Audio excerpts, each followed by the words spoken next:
जैसे कि वो मूवी भी आई थी आयुष्मान खुराना की जिसमें भूमि भी थी उसके साथ और उनको इरेक्टाइल डिसफंक्शन की प्रॉब्लम थी। Stress, high cholesterol, obesity, smoking, high level of alcoholism, ये भी ऐसे मॉडिफिएबल चीज़ें हैं जिसकी वजह से ईडी बहुत होता है। Stress is a big reason. अच्छा, ये ड्राई ऑर्गेज्म क्या होता है? Can I drink alcohol with Cialis and Viagra?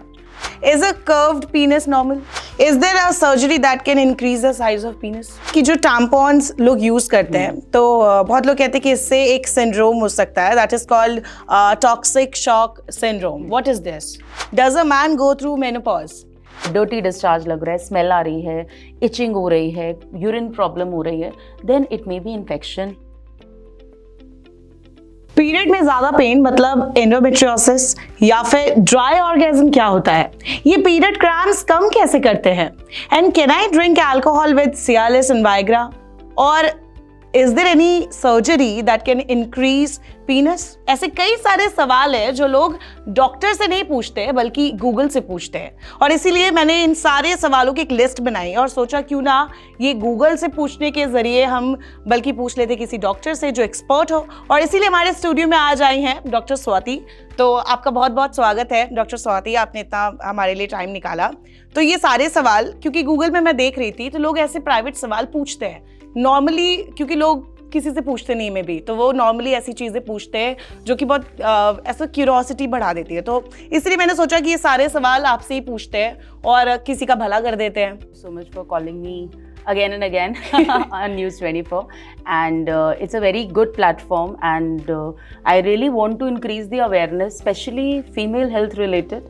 So आपका ये बहुत अच्छा एक प्लेटफॉर्म है, इस बहाने इसको बहुत लोग देखते हैं और बहुत सारे मिथ्स हैं इससे रिलेटेड जो क्लियर हो जाते हैं। तो सबसे पहला सवाल तो यही है कि ये आजकल जैसे अभी रिसेंटली एक्ट्रेस को भी हुआ था एक एंडोमेट्रियोसिस, तो अब बहुत लोगों को लगने लगा है कि पीरियड पेन बहुत ज़्यादा जिनको होता है उनको लगता है कहीं मुझे एंडोमेट्रियोसिस तो नहीं है। तो इसका कॉन्सेप्ट क्या है? Is that true? Actually, थोड़ा सा I will say after Shamita Shetty and recently Debulina also has posted this thing. So थोड़ा सा इसको लेके एक डर भी आ गया है फीमेल्स के बीच में। So ऐसा नहीं है कि अगर आपके पीरियड्स में पेन है तो हर फीमेल को एंडोमेट्रियोसिस है। Period pain is something that is natural also. So day 1 और डे 2 ऑफ पीरियड पे अगर आपको दर्द होता है पीरियड्स में, कुछ ऐसे हार्मोनल चेंजेस होते हैं, कुछ चीज़ें निकलती हैं जिस वजह से पेन होता है, पेट में स्पैज़म होता है, बैकएक होता है, दैट इज़ नॉर्मल। लेकिन अगर टाइम के साथ साथ आपका पेन बढ़ रहा है, पीरियड आने से पहले भी पेन हो रहा है, पीरियड के दौरान भी पेन रह रहा है एंड पीरियड के बाद भी पेन हो रहा है, then it may be endometriosis.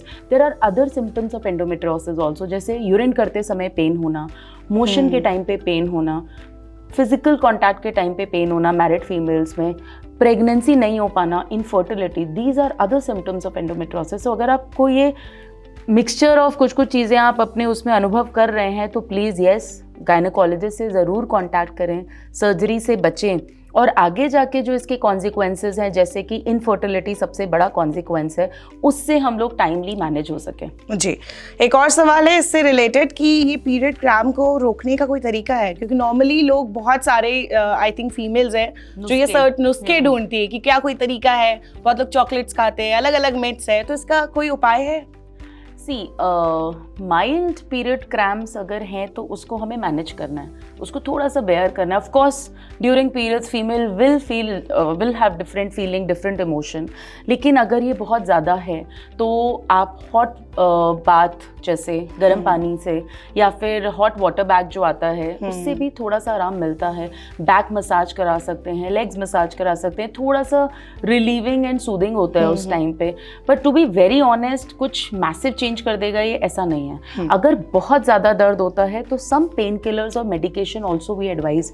Dark chocolate has a role, it increases the level of good hormone, happy hormone. So इस वजह से ऐसे भी फीमेल्स में डार्क चॉकलेट सच में बहुत काम कर जाती है कभी कभी, बिकॉज इस टाइम पे the emotional turmoil in a female is very high. Okay, thank you so much, ये बहुत काम की चीज़ थी। एक और सवाल कि इरेक्टाइल डिस्फंक्शन, अब थोड़ा मेल पे आते हैं कि इरेक्टाइल डिस्फंक्शन जो होता है ये आजकल बहुत कॉमन हो रहा है, मतलब पहले इतना नहीं सुनने को मिलता था लेकिन अब बहुत केसेस ऐसे आ रहे हैं, तो इसकी मेन रीज़न क्या है फिर? So erectile dysfunction is an issue, of course, and nowadays, previously, 40-50 years जब मेल की एज हो जाती है, हार्मोनल इम्बैलेंस आने लगता है, उनका हार्मोन लेवल कम होने लगता है, उस टाइम पे चीज़ें ज़्यादा होती थी, या फिर कुछ डिजीजेस से उस टाइम पे वो गुजरते हैं। लेकिन आजकल ये यंग मेल्स में भी बहुत कॉमन है। When I see any couple who is planning for pregnancy और fertility issue जिसमें है, उसमें we do take this history। अगर मेल के साथ इशू होता है तो andrologist are the best doctors for this thing, और उनको रेफर किया जाता है एंड्रोलॉजिस्ट को, जिसमें वो उनका पूरा एग्जामिनेशन करते हैं, हिस्ट्री लेते हैं, कुछ ब्लड टेस्ट कराते हैं। No doubt it has become very common.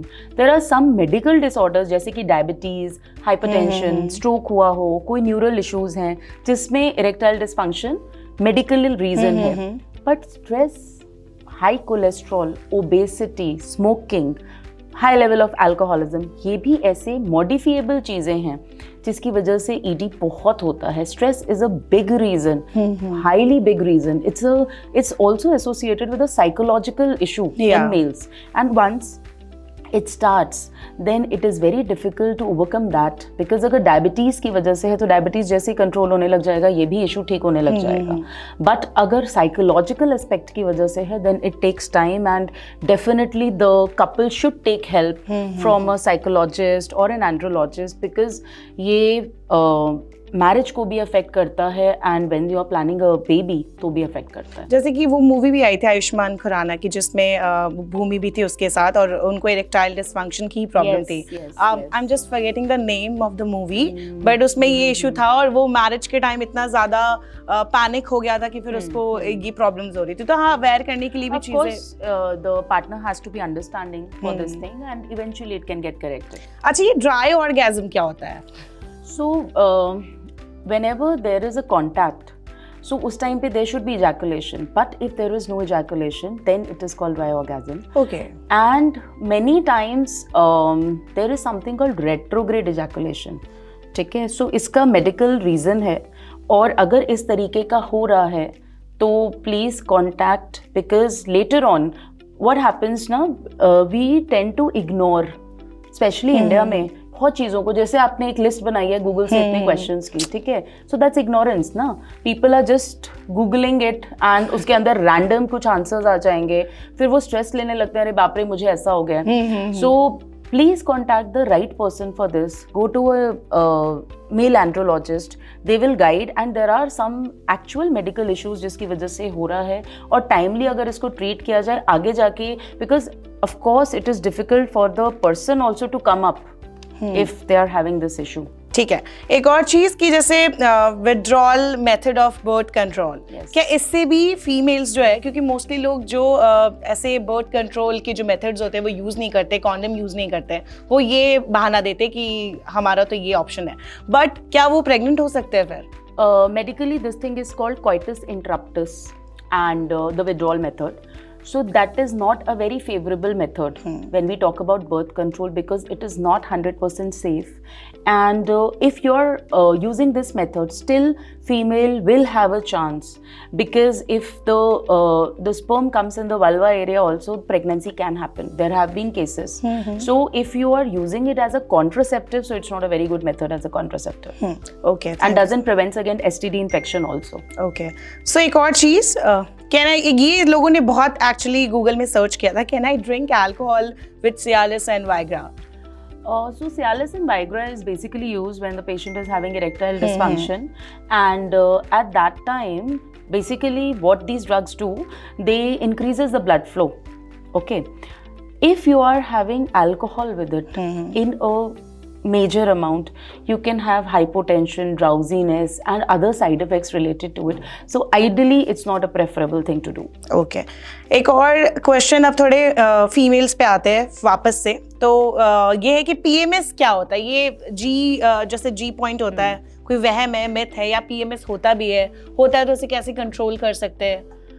So PMS is post-menstrual. It's not pre-menstrual syndrome. There is something called post-menstrual syndrome also. Yeah. I'll come to that. So PMS जो normal जनता को पता है, that's called pre-menstrual syndrome. ठीक है, मतलब period आने से पहले वाला फेज। एक्चुअली कोई भी औरत की साइकिल 28 दिन की होती है, plus minus 7 days is okay. And on day 14 of her cycle she ovulates. Ovulation होता है। ओवुलेशन के बाद वाले फेज को हम बोलते हैं लूटियल फेज, जो 14 दिन बचे, इसी टाइम पे पीएमएस होता है। हॉर्मोन्स का ही कुछ हेरफेर है जिस वजह से ये सिम्टम्स आते हैं। Patient feels very emotionally labile, they have anxiety issues, some people go under depression also at that time, they feel very sad, some females cry just like that, and there is breast tenderness, nostalgia, feeling bloated, having problem in defecation, कुछ लोगों को constipation हो जाता है, कुछ लोगों को diarrhoea हो जाता है, बैकएक होने लगता है, लेग क्रैम्प्स होने लगते हैं। इस तरीके के सिम्टम्स हैं कुछ पीएमएस के। PMS can be prevented and एक बहुत मिसकंसेप्शन है, लोगों को लगता है अर्ली एज की प्रॉब्लम है। No, once you turn 30 and 40 you will have more symptoms. Okay.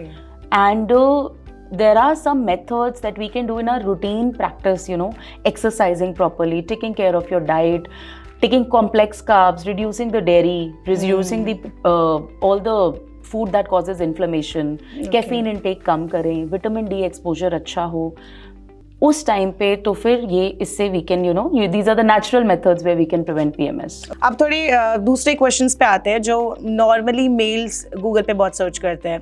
Is a curved पीनस normal? There is something called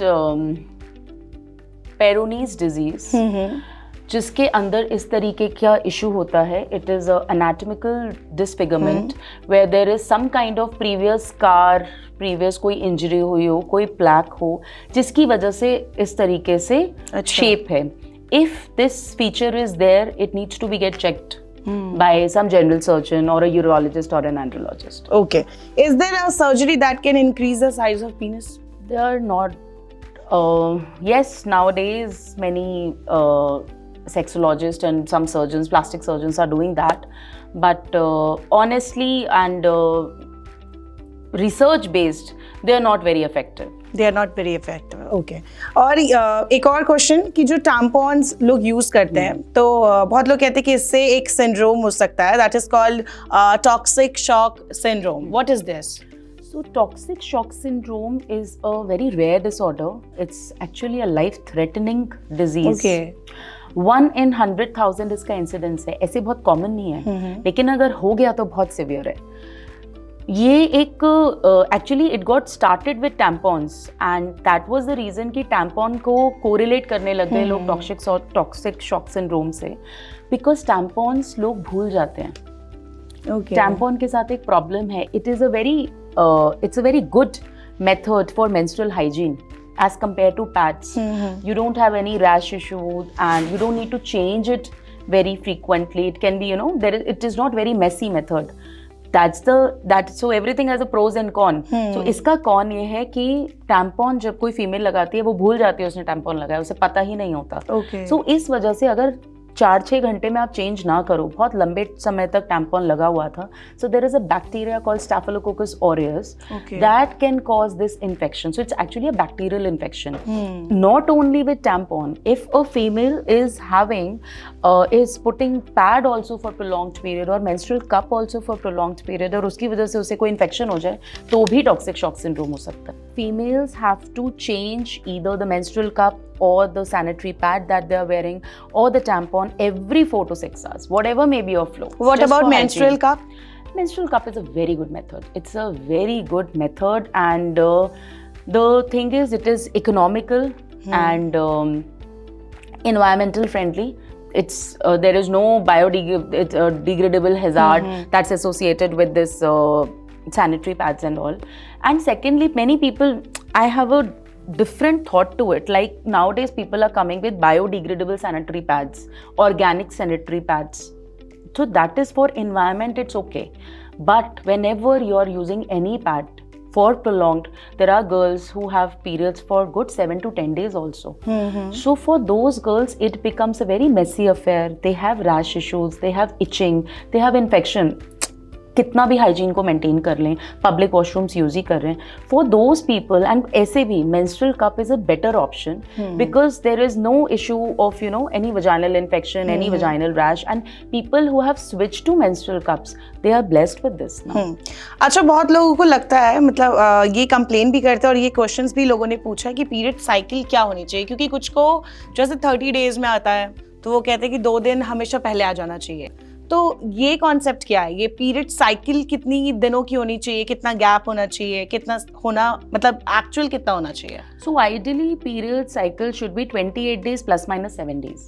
Okay, but एक और चीज़ है कि suppose if a girl started with her periods और उसके periods हमेशा 25 दिन पे आ जा रहे थे, या उसी के साथ एक और लड़की जिसके पीरियड 30 to 35 डेज पे आ रहे थे, that is her normal.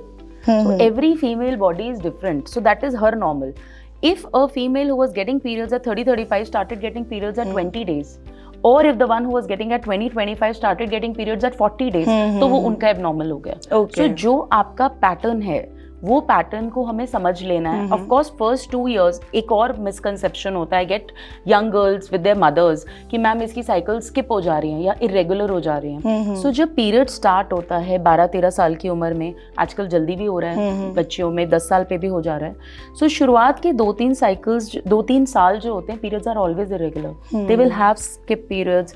The hypothalamo pituitary axis takes time to get established. Okay, तो अगर उसके उस टाइम स्किप हो रहे हैं तो घबराएं ना, एक बार जरूर गायनेकोलॉजिस्ट से कंसर्न करें. एंड इवेंचुअली ये जब नॉर्मलाइज हो जाएगी, जिस पैटर्न पे नॉर्मलाइज हुई वही आपके बच्चे का नॉर्मल पीरियड है. ओके, तो पीरियड्स की बात हो रही है तो एक क्वेश्चन लोग जो सर्च करते हैं गूगल पे वो है, does a man go through menopause?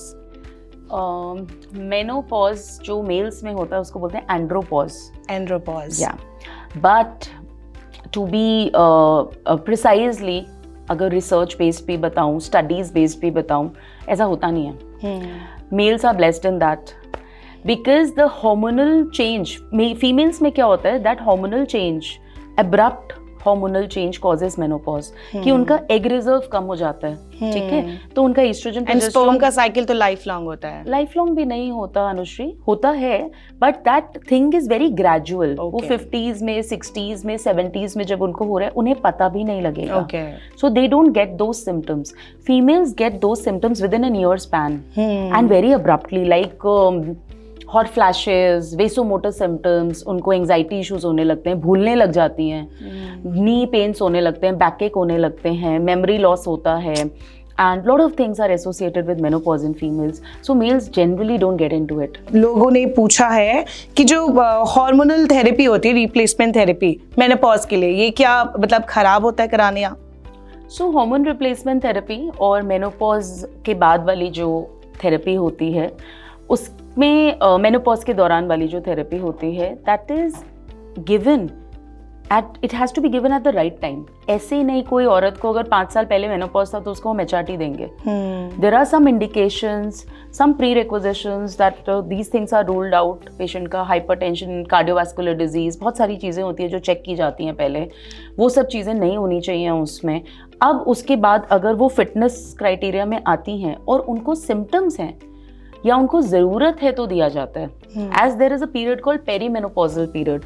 Otherwise अगर वो एस्टैब्लिश हो चुका है मेनोपॉज, उसको 2 साल 1.5 साल हो चुका है, हॉट फ्लैशेस खत्म हो चुके हैं, वेसोमोटर सिम्टम्स खत्म हो चुके हैं, तो HRT is not that much advisable because it has lot of side effects also. Then we need to give them some supportive treatment, some tests like DEXA scan, mammography to be done yearly, routine examination with the gynecologist, routine ultrasounds कराने होते हैं हर साल, कुछ blood test होते हैं जो सालाना कराने चाहिए, और कुछ supplements like calcium, vitamin D and you know all these things that are to be taken.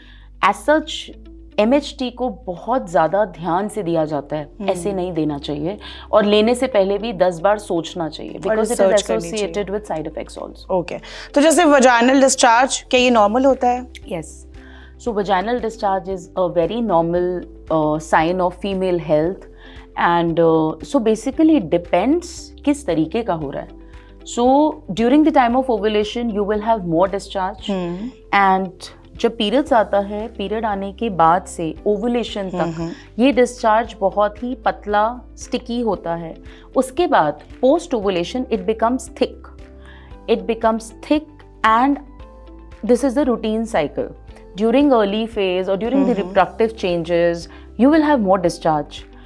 But if you are having any itching, ये कर्डी हो जाए, इसका कलर ग्रीनिश येलोइश, इस तरीके का हो जाए, डर्टी डिस्चार्ज लग रहा है, स्मेल आ रही है, इचिंग हो रही है, यूरिन प्रॉब्लम हो रही है, then it may be infection and तब फिर ज़रूर दिखाना चाहिए, क्योंकि ये रिप्रोडक्टिव ट्रैक्ट इन्फेक्शन या सेक्सुअली ट्रांसमिटेड इन्फेक्शंस जो होते हैं ये आगे जाके बहुत सारे इश्यूज़ कराते हैं।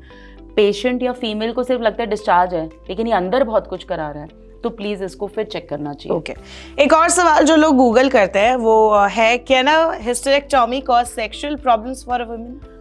It's a very important question. I am primarily a laparoscopic surgeon, so मेरे से ये रूटीनली पूछा जाता है when a patient comes to me for a hysterectomy for any reason. Hysterectomy does not cause any issues with the sexual, because hysterectomy mein we are removing the uterus and the tubes. Primarily, as depending upon the age of the patient, ovaries need to be removed or not, वो decision तब लिया जाता है। The master organ is ovary. Okay, the master organ, the hormonal thing is patients, मतलब females feel कि हमारी सारी चीज़ uterus से related है, but uterus से नहीं है, वो ovary है। जो अंडेदानी होती है वो हॉर्मोन्स निकालती हैं, जिससे पूरी female from top to bottom अपनी साइकोलॉजी को और सब चीज़ों से मेंटेन रहती है। When we are removing the uterus we don't remove the ovaries. If you are removing the ovaries तो वो नॉर्मली उन फीमेल्स में होता है जो ऑलरेडी 60s में है, जिनको मेनोपॉज आ चुका है बहुत सालों से, उनकी ओवरीज अब नॉन फंक्शनिंग है, ठीक है, तो अपने आप वो हार्मोनल इम्बैलेंस की तो बात ही फिर क्लियर हो जाती है। Second is many people feel कि वजाइना की लेंथ और उसमें कुछ इशू आएगा, सो ऐसा नहीं होता है। Nowadays we have minimal invasive surgery, I do it completely laparoscopically, so the length and everything is maintained, so there is no issue. इसमें एज क्या होनी चाहिए? That depends upon the reason why hysterectomy is done. So there are a lot of things, endometriosis, fibroids, some cancers also जिसमें किया जाता है, तो किस कारण की वजह से हो रहा है तो डिसाइड किया जाएगा कि वो करने की जरूरत भी है कि नहीं। We always avoid doing hysterectomy, we want patient medically manage हो जाए, नहीं हो पाता या उसको जरूरत ही है तब करते हैं इसे। ओके तो और भी जैसे क्वेश्चंस है, how long should my period last? So I have already answered this thing कि whatever is your pattern of period, suppose आपके periods हमेशा से 3 दिन के आते हैं, तो 3 to 7 days is a normal cycle. If they are very prolonged, they are coming for 10 days, that's not normal. If it is coming for only 1 or 2 days, that's also not normal. So we have to just do some checkup test. If the body is fine, all the things are fine, so your 2 days is also normal for you. Okay, एक और question, how I control nightfall? That is again better to be answered by an andrologist, but there are some reasons, some psychological issues also, and some medical issues. Same like erectile dysfunction. Yes, same like that. So इसको बहुत normal नहीं लेना है, इसको हमेशा test कराना है एक बार, ठीक है, डिस्कस करना है, and then फिर the treatment can be done. तो nightfall और vaginal discharge ये almost same होते हैं, like जैसे लड़कियों में vaginal discharge? We can say. Okay. But again, you can't define your, it's normal or not. Okay. If there is any problem going on in your body, maybe. So it should be always discussed. Like females do come for vaginal discharge. Abhi recently I'll share one case. A patient came to me for vaginal discharge. She was having some infection that was not very major. I got a basic ultrasound done for her, a baseline ultrasound done for her, जैसे routine checkup के लिए। एक बार भी कोई patient gynaecologist के पास आता है, we prefer doing opportunistic test and screening. It's an opportunity for a doctor. Like I always counsel them for pap smear, HPV vaccine, and I'm sure Anushri must be having some questions. Yeah, pep test भी मैंने लिख रखा था।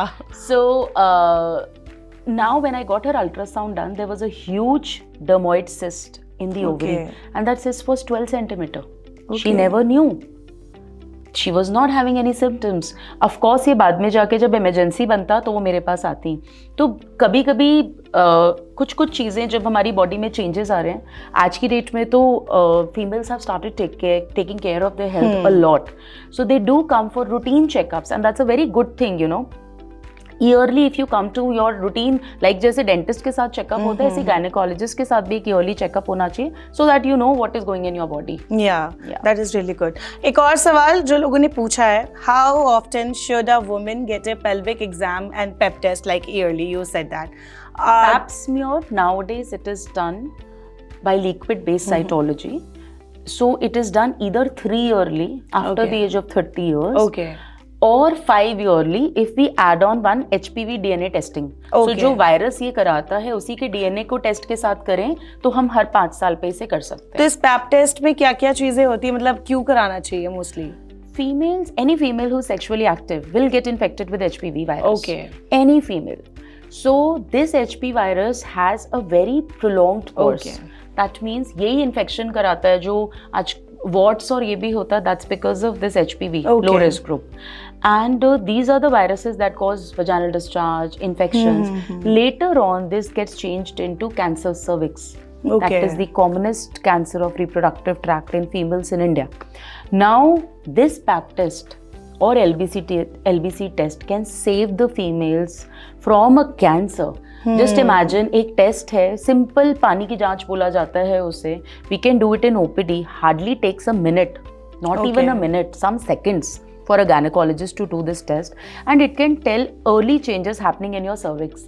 So the funda is, if there are some changes, we can detect it in early stage and treat it. Okay. And we can save a female from going towards cancer. Okay. तो ये सारी ये जो test होते हैं ये budget में होते हैं, क्योंकि नॉर्मली इंडिया में बहुत cheap. They are not costly. They are very cheap. Okay. And even in the government colleges, we do it for. I feel Okay. very sad, you know. So I am from Government Medical College. I did my residency from Maulana Azad. It's a very good college in Delhi. So there we used to do it for all the females. Okay. We used to get low socioeconomic status females, and because it was a routine for us. So pap smear एक बहुत जो गरीब घर से है उसका हुआ होगा, मे बी बहुत एलिट फीमेल ने कभी कराया ना. Okay. Because here they will of course not go there, they have to come to gynecologist. And they feel no ma'am, I see so many females जिन्होंने कभी लाइफ में नहीं कराया. So ये तो हर 5 साल कराना ही है. और दूसरा जो कैंसर सर्विक्स को प्रोटेक्ट करने के लिए अब इंडिया में भी आ गया, इंडिया की कंपनीज ने भी उसको फॉर्मुलेट कर लिया. That's your HPV vaccine. Serum institute ने, आई गेस, सेरम इंस्टीट्यूट ने किया है अभी, mister Poonawalla. And so this is one thing that has been included in the immunization schedule from 9 years of age till 45 years of age. Please अपनी wife को, sister को, this is one message from me to everyone, अपनी बच्चियों को HPV vaccinate कराएं. You can save, it is more than 95% effective in preventing a cancer. Just imagine. क्योंकि time की हमारे पास कमी है, तो अब मैं आपसे 2 सवाल करूंगी जो कि मेरे हिसाब से बहुत ही इंपॉर्टेंट है हम सभी के लिए. ये एक सवाल है कि बच्चों से सेक्सुअलिटी के बारे में कैसे बात करें एज अ डॉक्टर, क्योंकि सबसे बड़ी प्रॉब्लम यही होती है कि पेरेंट्स अपने बच्चों से बात नहीं कर पाते हैं. उन्हें कुछ पता नहीं होता है, वो गूगल करते हैं या टीवी देखते हैं और सीरीज वगैरह से अपनी जितनी चीजें वो उनको मिलती है उसी से मिलती है. और हमारे यहाँ सेक्स एजुकेशन भी ऑलमोस्ट पता ही है कैसे है. तो हाउ विल यू सजेस्ट, अगर कोई आपके पास आए और अगर वो आपसे बोले कि हमें अपने बच्चों से बात करनी है, how will you suggest? Actually जो आप बोल रहे हो ये बहुत इम्पोर्टेंट इशू है, especially for the parents. It should be important because of course when your kids are going under the adolescent stage, they are having their changes in their bodies. It needs to be discussed with your kids. It's an important issue. We should not ignore it. It doesn't needs to be ignored. And now in this present age India, we people have modernized in so many forms. Yeah. Why not in this education? I remember previously also menstrual hygiene पे classes चलती थी schools में. अब बहुत reform हो चुका है अनुश्री, ऐसा नहीं है. Things have changed. So many NGOs are going. There is a Menstruopedia. There is a comic book released related to menstrual health, and there are a lot of NGOs doing for this thing. Now, as parents also, this is our responsibility, to teach your girl beforehand that this education should not come from her friend जिसका period पहले आ गया class में. Please as a mother it's your responsibility, और as an elder sister आप अपनी sister को या आप अपनी बेटी को पहले से बताएं कि यस बच्चे ये नॉर्मल है, ऐसा होगा, so that she does not hides it, she does not feel ashamed of, she is confident about herself and she knows how to manage it. Otherwise उस टाइम पे hygiene issues कितनी सारी problems आती हैं. Yeah. And I have seen a rebellious nature that comes between the daughter and the mother. So it needs to be a friendly one so that these concerns and issues can be discussed and आगे problems ना आए.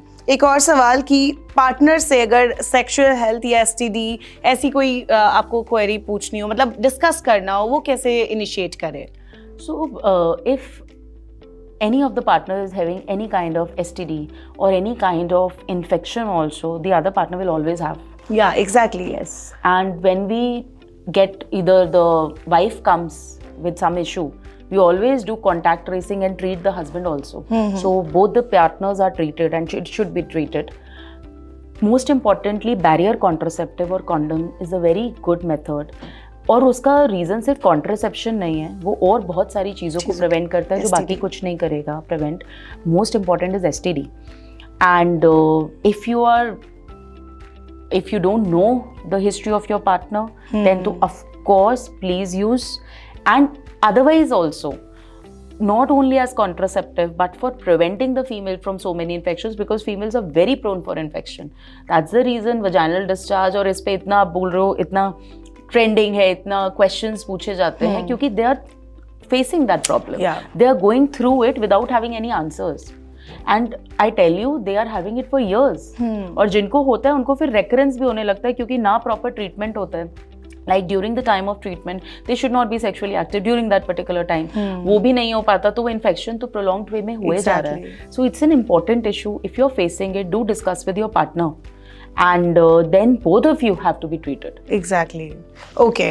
तो I hope कि जितने भी ये सवाल थे, मोस्टली हमने सारे कवर किए. I hope कि इसमें से बहुत सारे जो आप में से लोग होंगे उनको अपने सवालों के जवाब मिले होंगे. और बाकी डिस्क्रिप्शन में हमने अपना ईमेल आईडी भी दिया है, तो अगर कोई और क्वेश्चन जो छूट गया हो, रह गया हो, या आपके पास कोई हो, तो वो हमें आप उस मेल आईडी पे भेज सकते हैं. बाकी बहुत बहुत शुक्रिया, और बहुत बहुत शुक्रिया Swati. Thank you so much. नमस्कार, मैं हूं मानक गुप्ता. अगर आपको हमारा ये वीडियो पसंद आया हो तो इसे लाइक और शेयर जरूर करें. और हाँ, हमें सब्सक्राइब और फॉलो करना ना भूलें, ताकि आप देश और दुनिया की कोई खबर मिस ना करें. तो जुड़े रहिए हमारे साथ और देखते रहिए News 24.